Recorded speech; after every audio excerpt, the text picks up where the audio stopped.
Mr. President, ladies and gentlemen,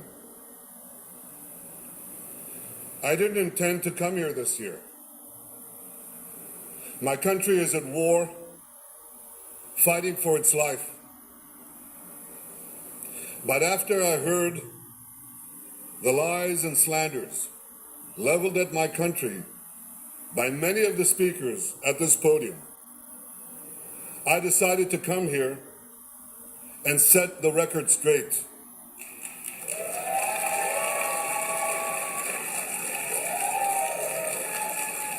I decided to come here to speak for my people, to speak for my country, to speak for the truth.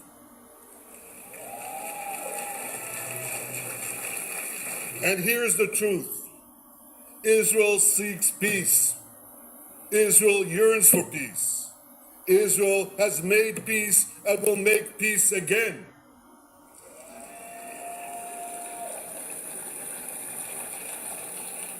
Yet we face savage enemies who seek our annihilation, and we must defend ourselves against these savage murderers.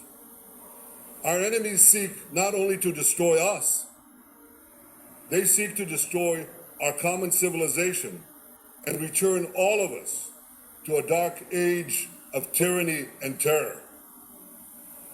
When I spoke here last year, I said we face the same timeless choice that Moses put before the people of Israel thousands of years ago.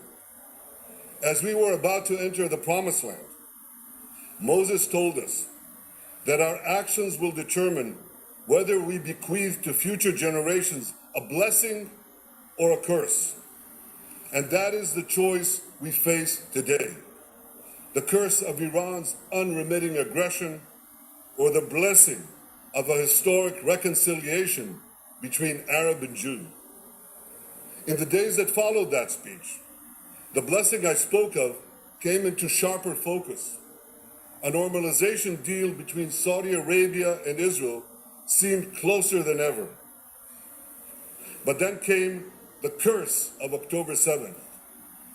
Thousands of Iranian-backed Hamas terrorists from Gaza burst into Israel in pickup trucks, on motorcycles, and they committed unimaginable atrocities.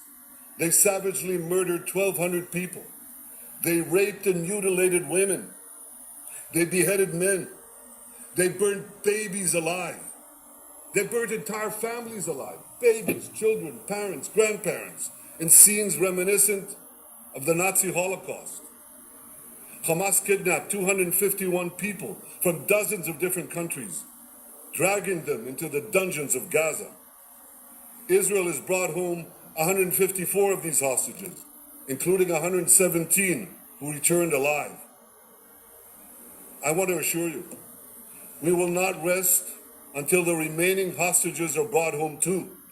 And some of their family members are here with us today. I ask you to stand up.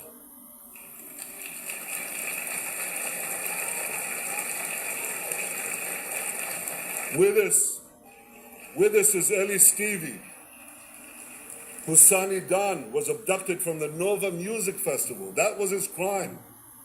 A music festival. And these murderous monsters took him.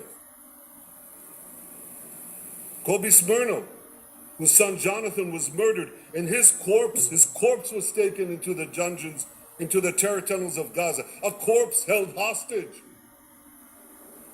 Salim al-Atrash, whose brother Muhammad, a brave Arab Israeli soldier, was murdered. His body too was taken to Gaza. And so was the body of Ifat Hyman's daughter in Bar, who was brutally murdered at that same music festival. With us is Sharon Sharabi, whose brother Yossi was murdered, and who prays for his older brother Eli, who is still held hostage in Gaza. And with us too is Izhar Liftich from kibbutz Nir Oz, a kibbutz that was wiped out by the terrorists.